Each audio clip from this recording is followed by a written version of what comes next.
Speaking of that, I'll get it out of the way right now. My cheese stuffed pasta of the week. I didn't realize this is a tortelloni. Have you guys ever heard of a tortelloni? I've heard of this before. It's like a stepchild of a tortellini and a ravioli. Like it's kind of like a little pocket, kind of like a little foldy rolly thing. But this is mozzarella and chicken. Mozzarella and chicken in the pasta and stuffed in the pasta. Wow. What kind of sauce? Rudy sauce and add a little bit of leftover shredded Monterey Jack cheese. So put that on top. Nice. Delicious. Very good. What are you eating, Ethan? Oh, are you eating your kava? No, not yet. No. We're still ordering. This is just a little bit of leftover rice bowl stuff that we make, just like rice and veggies and sriracha and shit like that. Very good. Just needed a quick snack. Our listeners that like to listen to people eat, gonna be in for it. I'll stand away from the microphone. I was just chewing. I'll try not to chew too loud. Hey, we're busy. This is when we eat dinner. We're busy capitalists. We're in the grind. We're cogs in the machine. We don't have much time, but for the listeners, we fit this in for you. You just might have to share time with delicious cheese stuffed pasta. It's okay. I don't like it any more or any less than you. It's just it's got to be there. I mean, if you met me in person, you'd see I don't really skip on cheese very often. So yeah. But what Ethan? You got anything to drink tonight? I know Colin does, but yeah, I just had my first sip. It's still from the March Madness pack. Good. And so crashing the boards. Crashing the boards, yeah. Other half in short throw again. A collab, and I just had my first sip. Fucking delicious. Yeah, is it sad? I could tell from just like the corner of the label. Like, oh, I know what that is. Sad, but very impressive. Yeah. I mean, I'm electing to be more impressed than sad. I respect your eye for detail.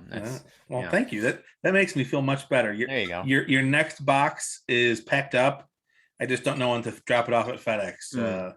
But yeah, so the Munchies box for the listeners out there, other half has I think I just said it last week, the series of food named beers that they released in the spirit of 420. So that is headed down to Ethan with a couple extras. Ooh. A couple surprises. Okay. One we talked about last weekend, Clad Frog is coming to you. But anyway. Ooh. So Clad Frog. Some goofy named beers. But before I go on too much of a tangent, I'll tell what I've got. I've got Prairie, a brewery out of Oklahoma. They've got a Noir series, which is their stout series, and I saw on the shelf the other day at my bottle shop, double vanilla. I've never seen that before, so I hopped on that. It's like vanilla brownies in a glass. It's delicious. Wow. Too sweet for me, probably. It's not very sweet. It's just got a lot of vanilla. Okay, that's interesting. Yeah. I'm good with brownie flavored beer. That is one I will do. Yeah, I mean it's not like the sycamore brownies that you sent us, Colin. It's not quite that special sweet, brownies, but those were good. But this is a bourbon barrel aged stout with Madagascar and Tahitian vanilla. Their Noir series is kind of they do a whole different number of variations on this base stout. So they'll age it in red wine barrels, which is actually very good. They'll age it in apple brandy barrels or rum barrels, or like they've got a series where they'll add vanilla or coffee or coconut to it. So they do a lot based off this really good base, which is very impressive how versatile it is. A couple breweries will do that where they brew a good beer and it's a good base for a lot of other things you can do. So nice. Definitely happy about this one. It's pretty tasty. But saw you had one too, Colin. What do you got? Yeah, first time I've been drinking in a while. I swear I either had COVID or I had like the closest thing to COVID for those like these last 2 weeks or whatever. Just kicking my butt, but anyway, I'm definitely finally feeling better. I'm drinking an apricot jam. It's apricot kettle sour from Lenny Boy. When I'm on my camera because my virtual screen is on, so I gotta put it in front of you. Like you got to do like there you go. Yeah. Yeah. And it's reminded me that I need to make friends with my neighbors down the street. There's a Lenny Boy van in the driveway. So one of them is a Lenny Boy vendor.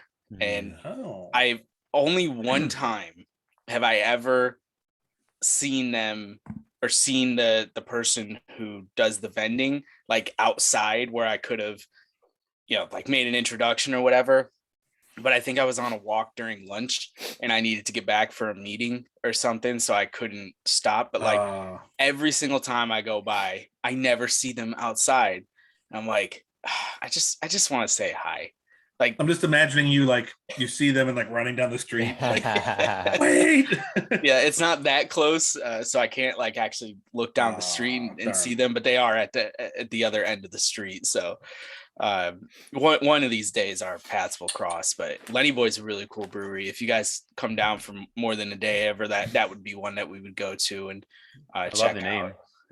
They have some really good beers too. So this was one of Toddy's birthday presents from friends of the pod, Devin and Sam Conley. Oh, hey, Devin and Sam.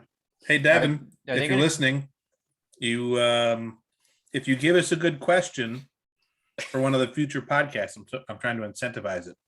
Give us a mailbag question, and as a thank you, I'll bring down some tasty beverages for you at Memorial Day.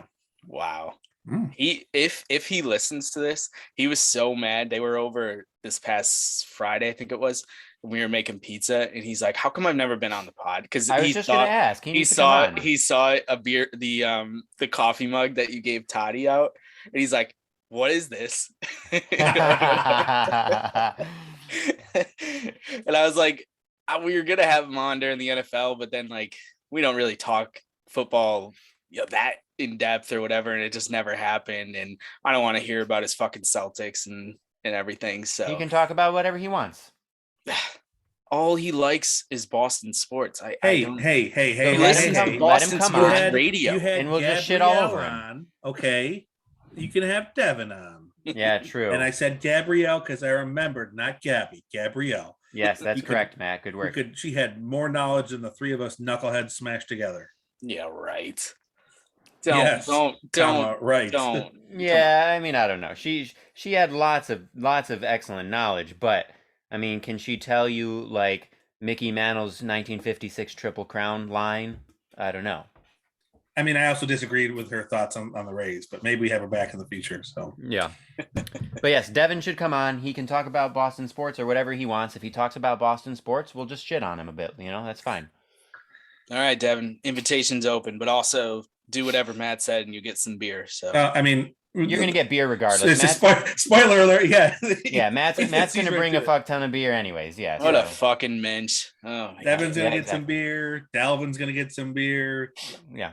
Dalvin was killing me the other day. Like he just has like the funniest stories. I mean, you guys know, like, he just such a good guy. I can't wait for you guys to get to hang out again and everything. I mean, yeah, I'm just excited to see you, obviously, but yeah, it's coming up quick. It's like a month away. I mean, maybe if we're really feeling it, maybe I bring my Magnum down. Magnum, for all of you listeners, is a 1.5 liter bottle of beer. Sometimes they sell even 3 liter bottles. It's one where it's like I never open it because I don't know if I'm never gonna drink it all by myself. But it's like a red wine sour ale from a really well-known place in Oregon. Like that might be the perfect opportunity to drink it. I've had it for freaking like 8 years. That'd be the perfect time to have it. Yeah. And if it's terrible, I'll dump it all over your Penn State rocks. There we go.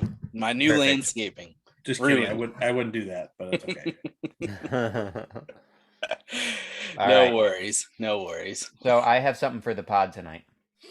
Wait, before you get to your thing, all right. Can you explain to us how, regardless of what your schedule is, you don't know that it's Wednesday? Okay. I knew that it was Wednesday. It just kind of like, so, all right, everybody. You know that I teach music, and I recently switched up my schedule. So all of my people who like used to be on a certain day are on different days now, and I'm still getting used to it. And so for whatever reason today, like I knew it was Wednesday because I went to the correct houses based on my current schedule, but like still kind of slipped my mind that it was like Wednesday, and that we record the podcast on Wednesday night. So like 8 o'clock rolled around, And I can't, did I look at my calendar or did my computer remind me? Something came up about the You podcast. might I have was gotten like, the notification. yeah, and I was like, wait, holy shit, we're doing the pod tonight? What is it? And it's like, oh yeah, it's Wednesday. This is usually when we do it. Um, so yeah, my brain is just all over the place sometimes, and is still getting used to the days. So I mean, this isn't based on anything, but I feel like some of the best teachers I had were pretty scatterbrained, so that's a good sign. yeah, there you go. Exactly.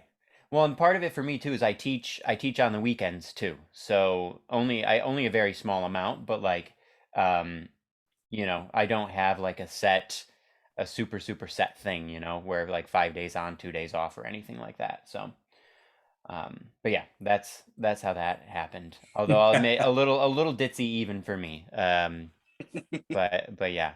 I think because we had to reschedule the pod a couple times recently. Yeah, we had a You couple know, off weeks. Yeah, I yeah, get and, that. and so for whatever reason, it just didn't click that Wednesday, like we're back on normal schedule. So All right. yeah, so that's what happened.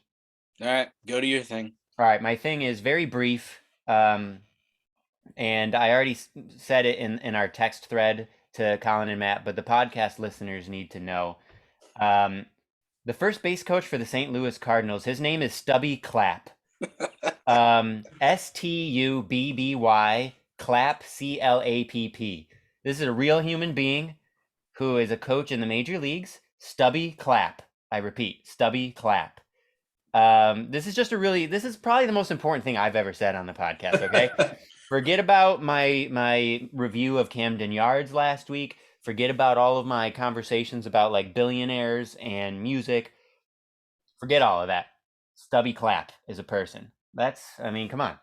It's just it's the most important thing I've ever learned. So Was Stubby involved in today's fisticuffs? he was That's what I was ejected. wondering. So he and Nolan Ooh. Arenado were the two people who were ejected. Yeah. So for those listening, the reason that this name is now known to many people, and I'm sure I'm not the only one excited about this. I bet if we looked up Stubby Clapp on Twitter, I bet you there are some tweets. But so today in the Mets Cardinals game, the benches cleared.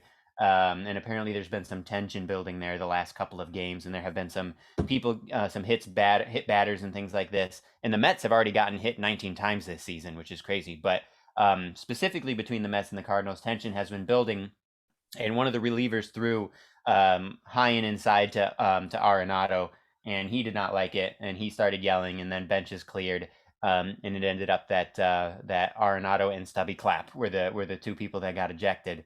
Yeah. And how did neither manager or the pitcher that threw the ball not get ejected? Well, okay, but Michael K tonight was saying the pitch wasn't actually all that close. It wasn't. Arenado. It didn't even knock him down. Like, Yeah, as far Michael as I'm K concerned, was saying, like, yeah, the pitcher Kinda did not deserve to surprised be at his ejected. reaction there. Right. But given what the situation was and the tension that was building that Ethan alluded to, the intent was there. Just because he missed. It was a message. Certainly it was a message pitch. But like, I mean, that's a slippery slope. Are we just gonna fucking like outlaw high inside pitches? Like, that's insane. I'm not saying outlaw high and inside pitches. but- I'm saying the intent was clearly there. He wanted to drill Arenado. Yeah. He missed. I don't know that he wanted to drill him. I think he would have, if he wanted to drill him, I think he would have gotten him. If you want to, these guys have good control. If you want to drill him, you throw a fastball and you aim for their back or their butt. Yeah, like it's easy. In the butt talks. I think that this was just a message pitch, and I don't think warnings had been issued yet. I think the warnings were issued after the fact. So yeah, as far as I'm concerned, the pitcher's in the clear. I'm curious as to what Arenado and Clapp did to get ejected. They must have said something specific. Yeah, I saw a quick clip of it, and I saw Arenado like start to yell. I thought he was yelling at the pitcher. Yeah, he was yelling at the pitcher, but there was nobody even ended up like punching each other or anything. No, I mean they all came to the like home plate area. But yeah. It was a big jumping hug. Mm-hmm. Yeah, big jumping hug. But regardless, I am grateful that this happened. I should send a personal thank you note to that pitcher who threw this high and tight pitch, because he got the benches cleared, and that is what got Stubby Clapp ejected, and that's why I know Stubby Clapp's name. So thank you, pitcher, who threw that pitch to Arenado. Yep. And the best part is the Mets lost the game, and I'm sick already of Mets fans and talking about, they have this magic, because Arenado made a pretty big error the other day. when there were 2 outs in the 9th inning and the Mets were losing 2-0, and the game would have been over had he just made the out at first. And the Mets ended up winning that game 5-2. They scored 5 runs in the 9th after that. That's a shocker because Arenado is so good defensively. Yeah, well, and that's what he said after the game. He's like, I think I've earned the right to make an error. Yeah. You're allowed to fuck up every once in a while when you're like world class for years. And he obviously didn't do it on purpose, but like everyone, oh my God, Mets Twitter was going crazy about the mojo and the magic of the Mets. And like, luckily I haven't seen a whole lot of like Showalter credit because that would make it even worse. But do they realize it's still April? Like, I mean, that's what happens when you're a Mets fan. I mean, like, did you guys see the Twins walk off? I saw Byron Buxton's mammoth. No. The Byron Buxton. Okay, I think that was awesome. The baseball he hit that night is still orbiting with some space. I happened to watch it live randomly. I had MLB TV up, and I decided to just check that one out, and I saw that, and it was was one of those. The Twins had a walk-off. Miguel Sano had a walk-off either today or yesterday where he hit a line drive into the outfield and the outfielder misplayed it and it hit his glove. And they were down by 1 and there was 2 men on base, men on first and second. And it was just the most insane series of events. Like the runner on second thought the ball was going to be caught. So he only made it as far as third and they were able to get the ball in quick enough that he rounded third and was held up at third, but the runner at first was trying to go first to third, but stopped at second. And then Sano, for some reason, decided he was going to run to second, which forced the runner at second to go to third, which means there was going to be 2 runners at third. By this time, the White Sox had thrown the ball home. So like the Twins were like, oh shoot, we're going to have 2 guys at third. We just screwed our chance up. But the White Sox catcher, like just completely, like he's had an unnecessary throw. He should have just ran him back. But completely airmailed the third baseman, and there was no one in left field, so it just rolled to the wall, and both runners scored, and they won. Holy! It was just like the worst sloppy. I mean, it was almost as bad as the game last year with the Pirates and the Cubs. Like the Pirates first baseman ran the guy back to home, but it was Baez, I think, right? Baez, yeah. It was almost as bad as that. Like it was just wow. It was bad. I'll have to find a clip. Yeah, it was crazy. It was definitely worth watching. Also, while we're talking baseball, I got a live podcast listeners from my Uncle Jeff. I think I know the answer, but I want to run it by you guys. Said, hey, what was the little guy's name that played for the Yanks a couple years ago? Parentheses, Judge's buddy. So. I think I know who he's talking about. So it's got to be Toe, right? Either there's Tyler Austin who came up with him, or there's Ronald Torreyes. Yeah, it's Toe. So. Yeah, I wanted to make sure listeners, I know this is thrilling content, but I want thrilling content. We're bringing it tonight. We're fucking bringing it. Matt, while you're texting him, I just want to say we already knew this, and I've done my share of shitting on Central teams, but the American League Central is awful. I was going to say, garbage. White Sox are 7-10 to start. And there's a lot of. I mean, it's only April, but like. And they're super talented, so I imagine the White Sox will still do okay. But yeah, let's we could do some what do they call them? All too early reactions to things. Yeah, like right. I mean, obviously the Central stinks, and that's just that's a fact. If Buxton stays healthy and Correa stays healthy, the Twins will have some pop. It's just a matter of pitching. They have no pitching. Yeah, and they're saying the Indians have found more offense than anyone thought they would. But this could be an early season aberration. But their pitching is looking vintage Indians. Our sample size though is so small. Well, yeah, and the Yankees just swept them. But so this is really interesting that you say this. So when they were playing the Guardians, thank you. When they were playing the Guardians the other day, I was looking at run differentials in the league, and at the time, I think this was Saturday. The Guardians were one of the only teams in the American League to have a +20 or more run differential. Now their run differential is like +7. On Wednesday. Mm-hmm. The Yankees is like +18 or something. It's kind of close. I think It's the Giants and the Dodgers. They definitely have the highest run differentials Yeah, in baseball right now. their pitching staffs, their runs allowed are just insane right now. Yeah, Okay. but overall, and I think this goes to the trend of like offense really taking a beating here in April. Like the run differentials in baseball are either in the negatives or they're like really low, like +3, +5, something like that for pretty much everybody. And Oy. that's got to be concerning. And like, Yeah. I don't know what they're gonna do with this ball because it's clearly dead. I was telling Tim that somebody put together a mashup of Donaldson on Friday night, hit a ball that had the same exit velo and the same launch angle as a ball that Correa hit back in 2019. And Correa's ball went like 447 feet for an obvious home run.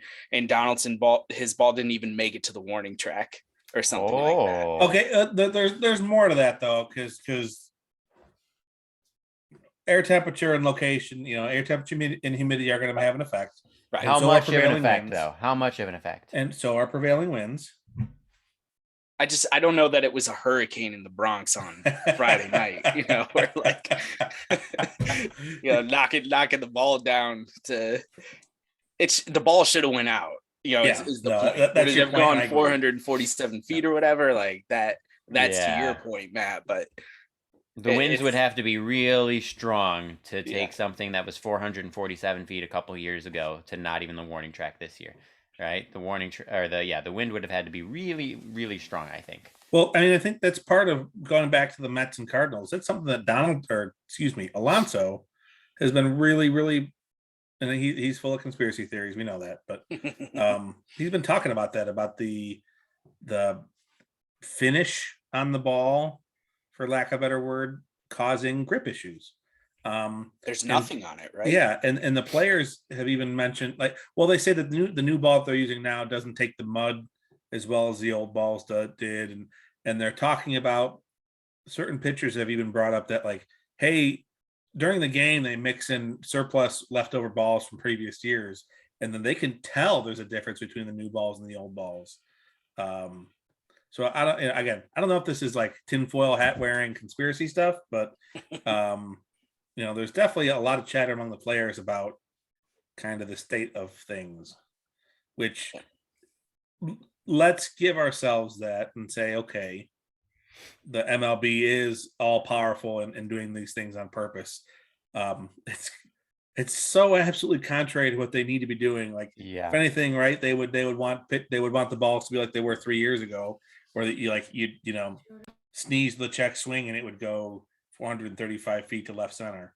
So the only thing I can think of is that they were so worried about offenses going crazy during this first month, and like having the lockout in the short amount of time for pitchers and everything, and they were like, all right, let's deaden the ball a little bit so we're not like blowing through all 15 pitchers that are on the roster with the expanded rosters, which will by the time we record next be back to normal. But that was the only thing I could think of from like, okay, why would they even consider doing this? Because like, to your point, Matt, offense, I mean, maybe not as many home runs and the three true outcomes. Like, let's get a little bit more, singles and triples. And Torres hit a triple yesterday. I think it was awesome.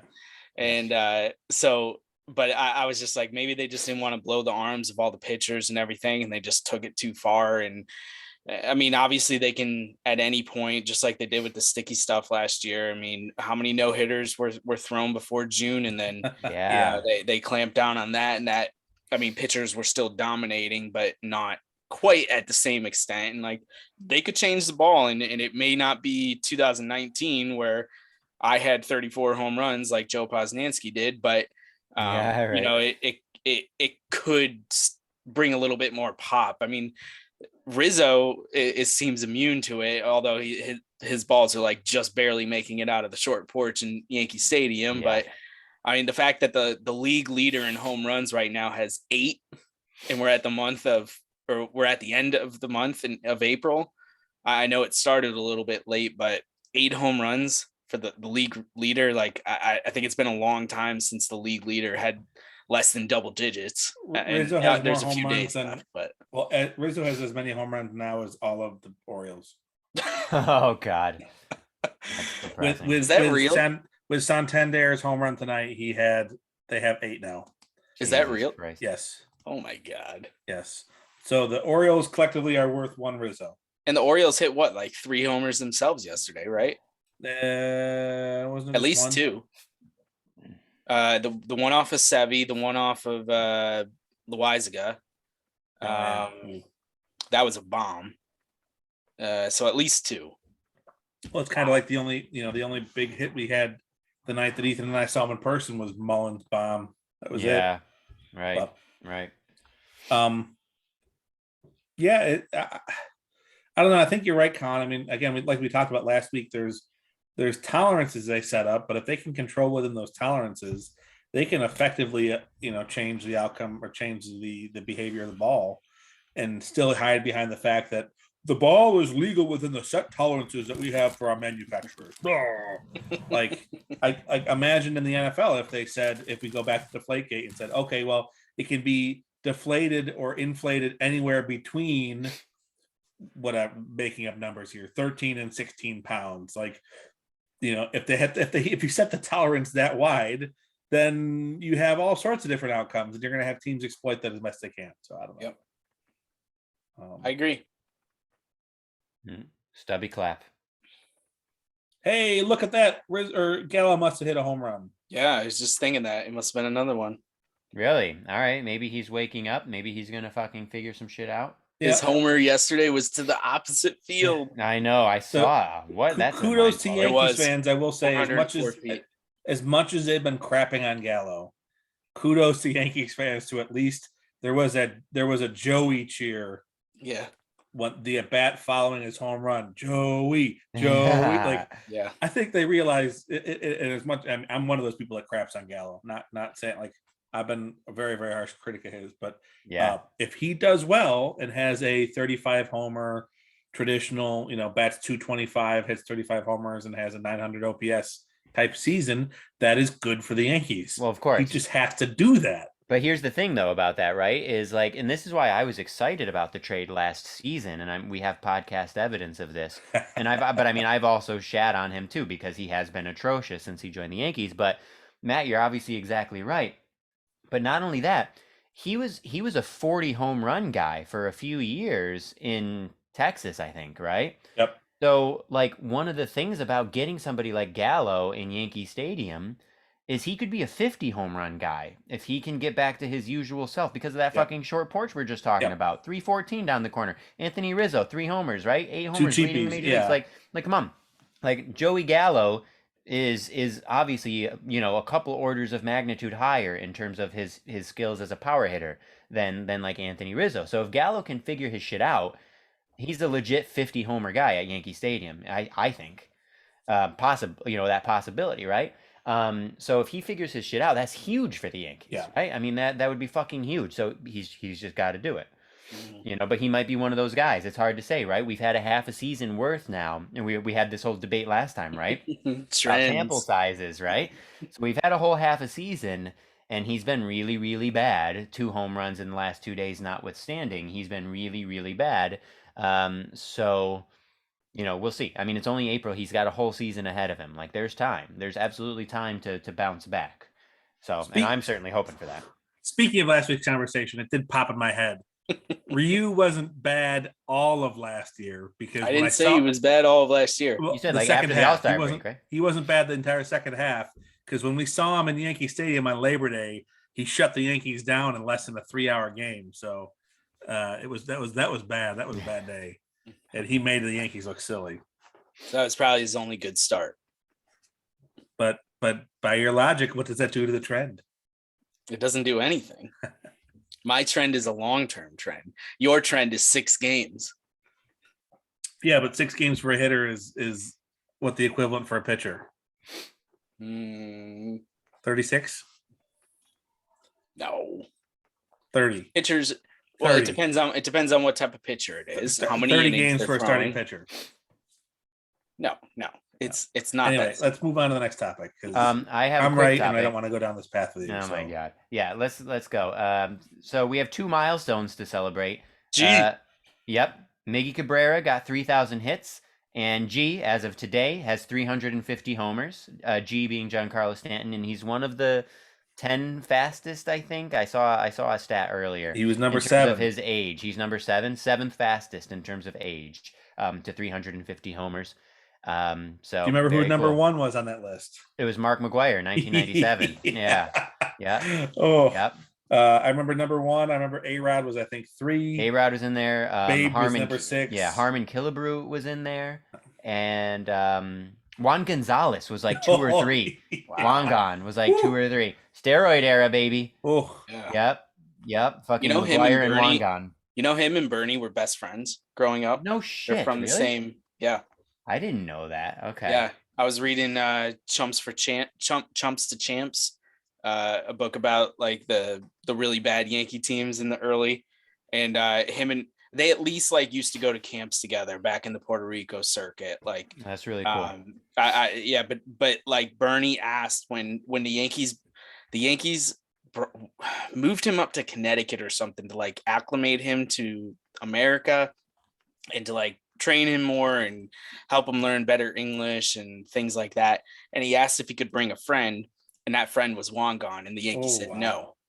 And so it could have been Bernie in center and Wangan in right instead of O'Neill or something like that. Yeah, or Wangan in left and Paulie in right, something like that. Yeah, and they always can you platooned in imagine? left during those years, so that could have worked. Yeah, exactly. Wow. But then we would have imagine. missed out on the wonders of Chad Curtis. Yeah, Chad Shane Curtis, Spencer. baby. And Shane Spencer. Ricky Whoever the Leday. fuck else played Ricky Leday. Mm-hmm. That is a name I have not heard or thought of. in Daryl Strawberry. years. Daryl, of course. Juan Rivera. Juan Rivera was the best prospect. Juan of them all. Rivera. I remember he was a huge prospect. Yep. Wow, this is bringing back some huge No. childhood memories. Sorry. It's Ruben. Ruben, Yes. but wasn't there was a There Juan was a Rivera Juan. who was There a was big a Juan, prospect yeah. too. Yeah, it was. Yep. But Ruben is the big prospect. Ruben yes. was a big, or was it Ruben Rivera? Because there was also Ruben Sierra. No, it was No, Ruben Sierra was a DH. Yeah. Yeah, Ruben big Rivera guy was the swings hard. prospect though. Yeah. Okay. Yep. Ruben Rivera and Gerald Williams. Yeah. So and- hey, everybody, every listener here, you can't go to any other podcast and get into the weeds of 1990s New York Yankees rosters. I mean, Oh yeah. like very specific, a very specific window of time, like 1993 to 2000 New York Yankees rosters and prospects. I think Juan Rivera was probably like 2002. So Okay, stretch fine. it a couple. All right, sure. Oh my God, amazing.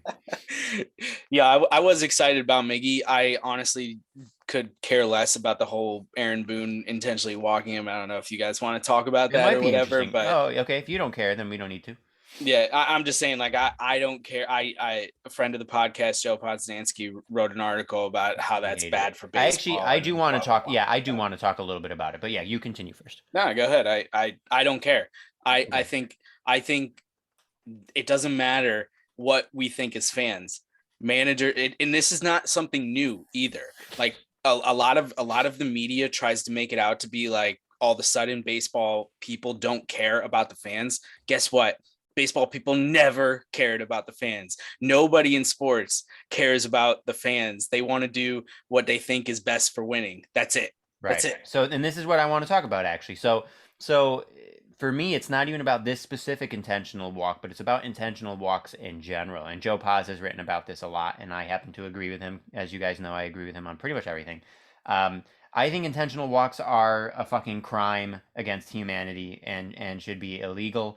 They're so anti-competitive, and there are so many amazing dramatic matchups in baseball that are taken away because of the intentional walk. And as we know, as we have discussed endlessly on this very podcast, baseball is in desperate need of life, of energy, of relevance. Now, we have mostly talked about it in terms of pace of play, which I do think is the most important thing, pace of play and overall action within the game. However, intentional walks are a big deal, right? Imagine some scenario where you have like Clayton, well, maybe not Clayton Kershaw because he's washed up now. Shohei Ohtani. Okay. Well, but I was going to use Trout as the batter. Okay, but we can use Ohtani. Imagine you've got Ohtani pitching. Really exciting. You got Ohtani pitching, and maybe it's against the Blue Jays, and Vladdy Guerrero Jr. is coming up. And there's guys on second and third, and there's one out, and first base is open, and they're going to walk Vladdy Guerrero Jr. That fucking sucks. That is horrible. Imagine how exciting, how tense, how suspenseful it would be for baseball fans. How awesome it would be to have Ohtani and Vladdy Guerrero Jr. facing each other down in a real at bat with guys on second and third and one out. Like, that's the shit baseball needs. We need these dramatic, awesome moments. The intentional walk is a fucking travesty. It needs to go away. I hate it. I despise it. I despise it. Do you think I'm literally curious about this? I'm not just asking it to be a dick. That same scenario in April, does it really carry the relevance that you're talking about? I mean, yeah, October, ALCS or something like that in that scenario, because obviously it's not going to be the World Series, but that's a different animal, right? Like, you want to see that matchup, especially if it's Vladdy hitting like he has been and Ohtani pitching like he has been. But an April game on a Tuesday night, like, does that really add any excitement to baseball? I don't know. Like, I think that's a fair question. To me, it's still worth it, yes, because baseball is a marathon. It's a long ass season, and if you want people to be interested, like, they have to be interested in all of the superstars, quote unquote, such as they are, and they have to want to see them play.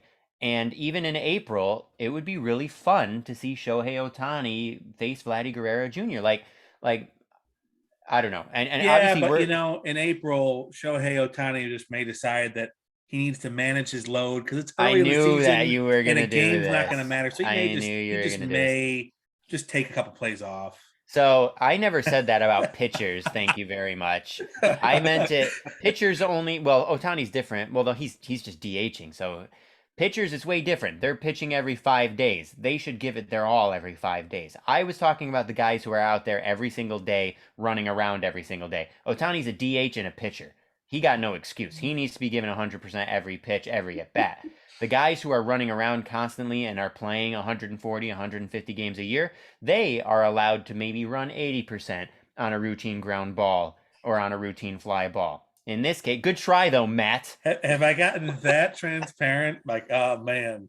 I mean, I knew you were going to go there. I could tell. As soon as you started saying it's a marathon, I was like my ears perked up. Like, oh man, like, okay, where do I fit in this? Yes, yeah, I knew it was coming. But no, Colin, your question I think was fair, but I also think that, like, I still think it's worth it. We can't depend on October for excitement in baseball. We need to be excited about baseball all year long, and it can't just be diehard fans like us who are excited all year long. Because we're excited about baseball even when it sucks, which it sucks right now, and it has sucked for years, right? We are still excited about it. It needs to be exciting on a broader scale, on a more accessible scale. And one of the ways you do that is by having this happen, right? Think, I don't know nearly as much about the NBA and the NFL as you guys do, but let's just pick a random scenario here. Let's just pick the NBA. Say the Lakers are going to go and play. I don't know what, the Sixers. Who's LeBron going to line up against? He's going to line up against some superstar on the Sixers, whether it's James Harden or the other guy that they just got, Simmons or whatever. Simmons is gone, but okay. Yeah. Oh, he's the one who got traded. Yeah.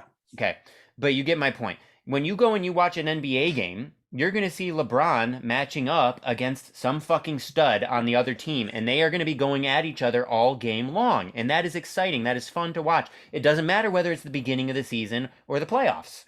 Okay, I have to stop you though, because this is actually something that happened that was a big controversy in the NBA.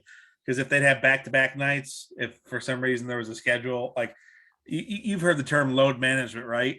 Yeah. They would actually, there were times where they'd be like, nope, LeBron's not playing tonight for load management. Like you're going to, like, he's not. Well, that LeBron's was the whole old point, now, like, so that's fair, I think. Yeah, LeBron's he's like not going to 37 match years up against, because they're rested. Now, I think let's give credit to where this actually came from. It was San Antonio and it was Kawhi Leonard. No, you let me finish. I was going to say, yeah, it was Popovich, and he can do whatever the hell he wants because I think he's one of the best coaches in the league, but and of our lifetimes. But you know. But the point, but even with that example, right? LeBron is like 37 years old and has an insane amount of miles on him as a basketball player and as like the greatest basketball player of all time. And like all of these playoff series, like the amount of minutes that he has put in on a basketball court is truly insane. And he's in his upper 30s. Him getting a game off to rest is so different from an intentional walk. So different. These are apples and oranges, right? Like it's one thing if Vladdy Guerrero Jr. is out for the game, okay, fine. But an intentional walk, it's fucking terrible. No, and no, it's you're, bad you're for onto baseball. something there. I think an intentional walk is much closer to like a hack a shack. Like, Yeah. like oh, we don't want to like just foul them. Like, Yeah, it's terrible. you know. It's terrible for the game. Now, Colin, what he said before though is right. Colin, like what you said is that sports at the end of the day, yeah, maybe they care about the fans a little bit, but mostly they're just going to do whatever they need to do to keep making money, and the athletes and the coaches are going to do whatever they need to do to win. Well, yeah, Boone isn't paid based on the Yankees attendance numbers. He's paid. Yeah. He's paid based on Exactly. if he's winning games. But so. but that said, getting rid of the intentional walk would be really, really easy to do, and would not. It's so easy to do, but it would make such a positive difference in the game. Well, what if you think they did this? What if you think they said no intentional walks in the playoffs? I mean, that's a start. That's cool, but it wanna just see needs to it go all. away. It just needs to go away in general. Like Because- it's such a cop out. It's like, look, what other sport, what other field of life can you just cop out like that? Well, It's like, okay, oh, here's the really good person. I'm not even going to try to face But them. then what stops like Boone saying walk this guy and like Severino getting up there and just going And just "No, throwing outside yeah, pitches or really high pitches. right. Yeah, I've thought about You that. know, That's true. Yes, 50 pitchers- footers that hit and roll, roll across the plate to Higgy. Like Yeah, that's I think true. that They could exists still to do that. avoid that. They could still do that, and they probably would do that sometimes.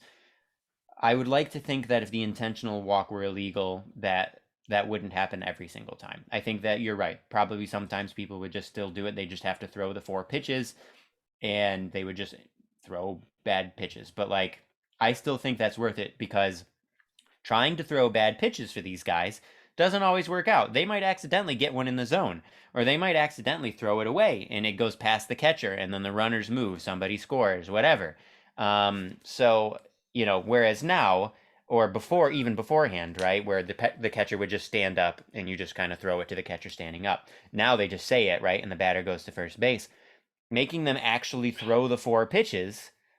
I mean, yeah, you're right, but like I think that still is an improvement, and it's not a guarantee. If you have to actually throw the pitches, either these guys are so used to trying to get the zone. I think trying to just throw like really obvious balls might not be as easy as one would think, and they might fuck that up, and then that's bad.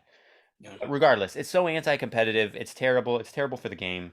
All of these amazing matchups that could be happening don't happen, and that's just really depressing. Well, Podcat agrees. yes, I have 3 things to say. I was just going to say shout out to the Podcat. Yep, Podcat. My second thing was that, Ethan, you asked in what other context of life could you just like give up on something.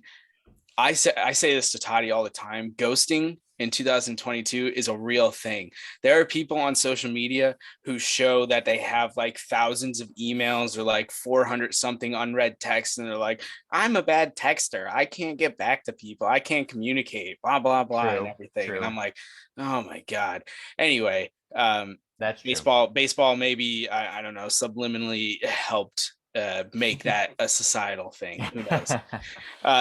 But the one thing I was thinking of, so I asked like the extreme opposite, but I could see where the benefit of having a Vladdy Ohtani matchup and not having an option to get out of it outside of like, okay, you're going to ask Ohtani to be like super careful and try to throw balls, but if he misses a spot, Vladdy's probably going to hit it 450 feet or something like that.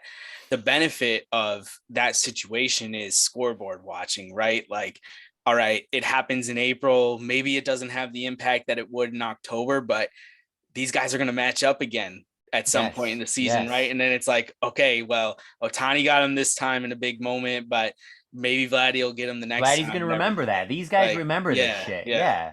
They remember this shit. Yeah, like fucking, we were talking about that Twins walk-off. Matt talked about his, and I mentioned the Buxton one. That was off of Liam Hendricks for the White Sox, who's an amazing closer. Like, you know, and this was a 469-foot bomb. It was one of the best homers I've seen in recent years. It was amazing.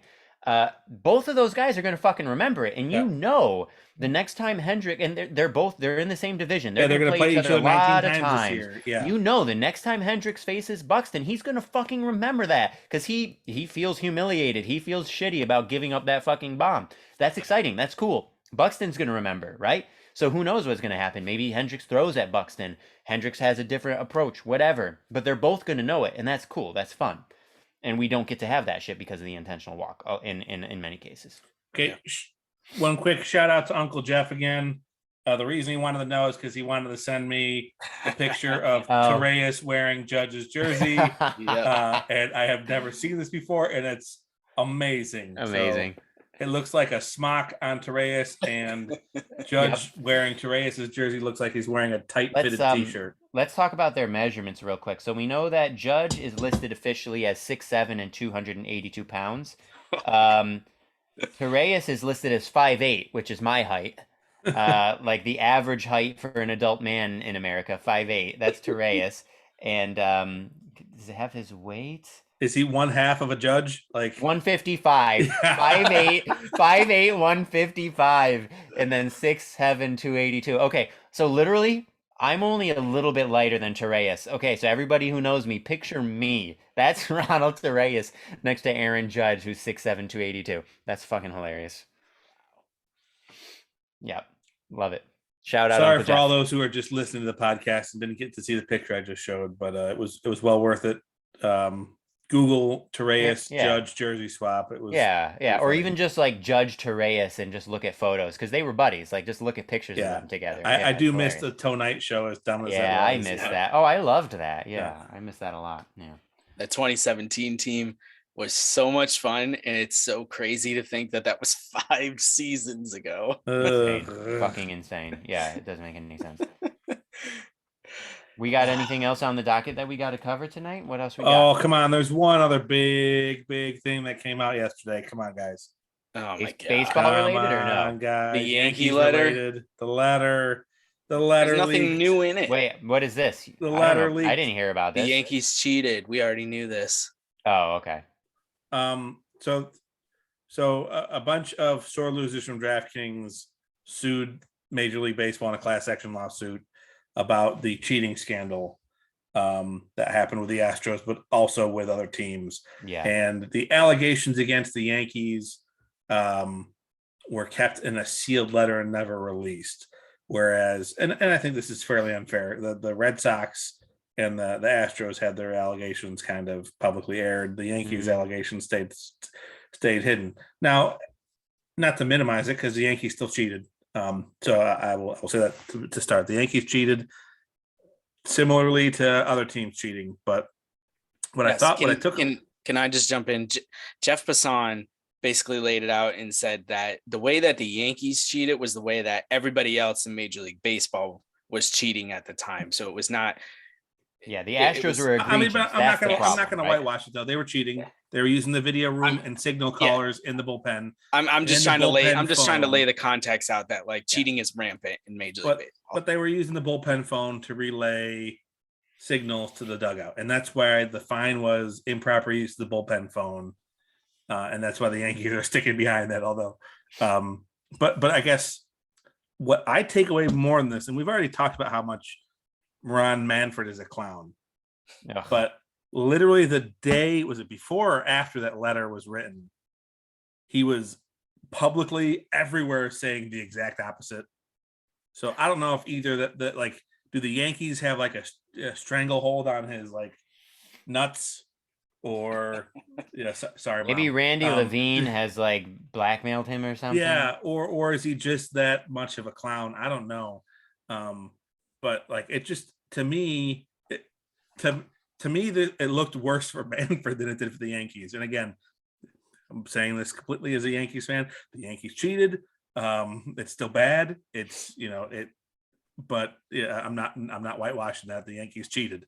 Well, and but- the reason it looks worse for Manfred is because so this was 2015, right? I think 2014, 15 or something like that.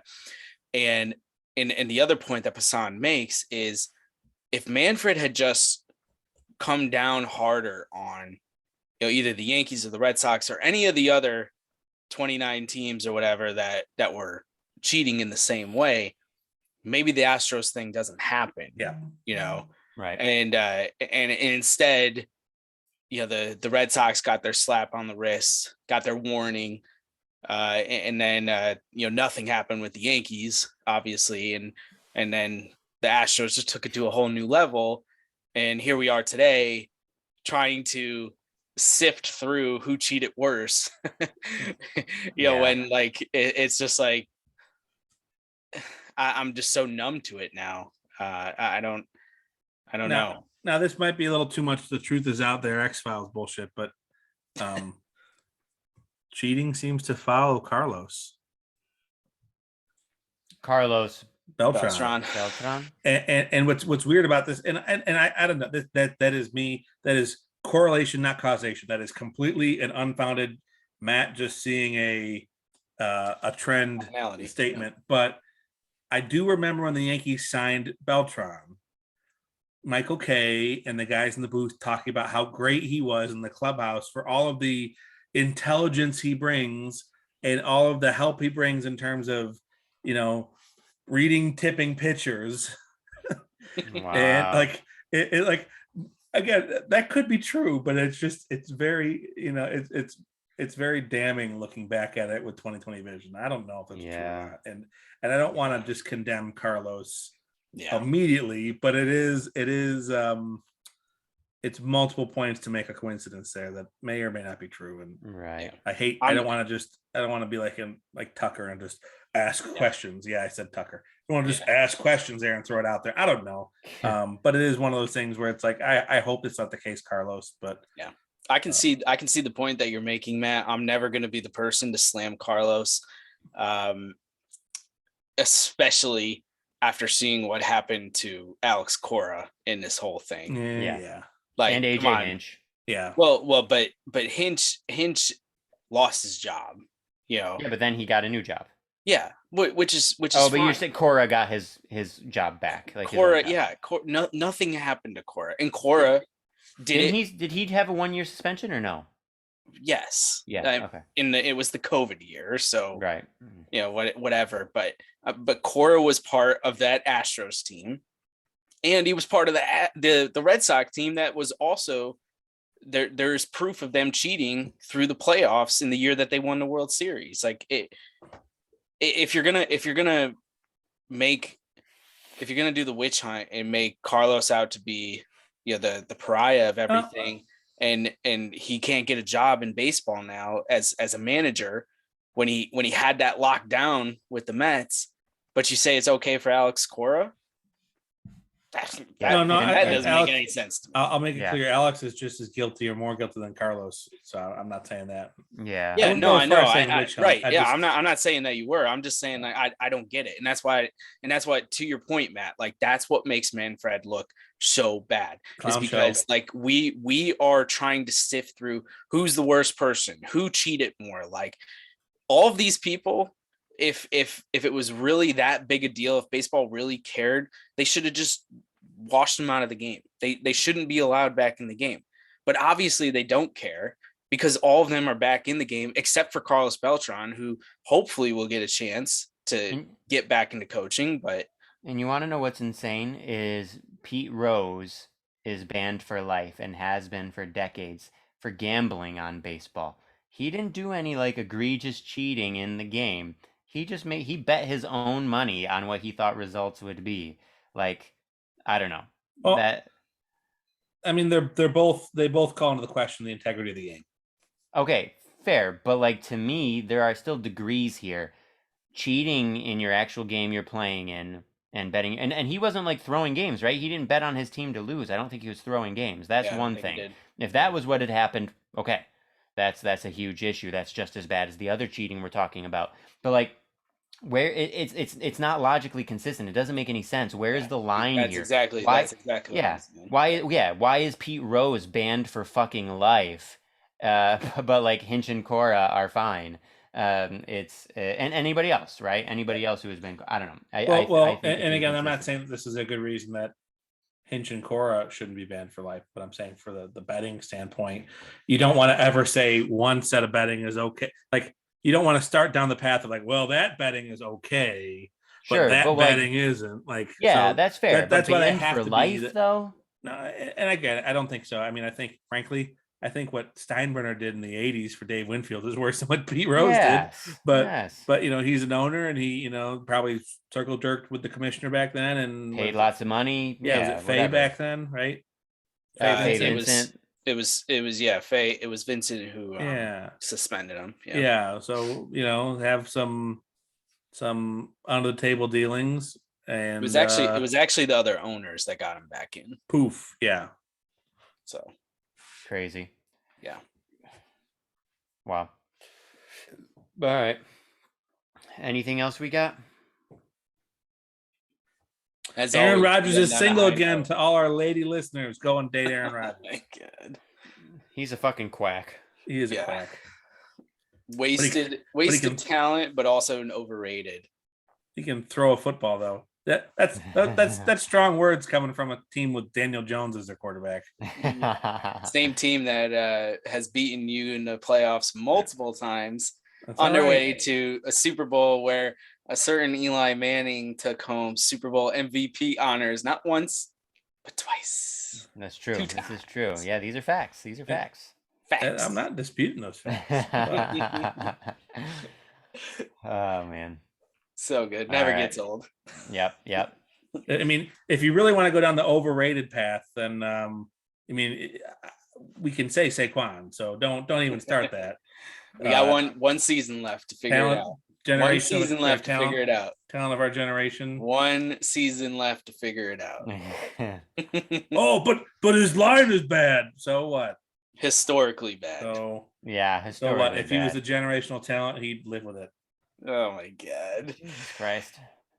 Well, we'll do this another time. Yeah, Matthew. before this gets too Yeah. nasty, listeners. We love each other. We do. We do, boys. All Yeah. right.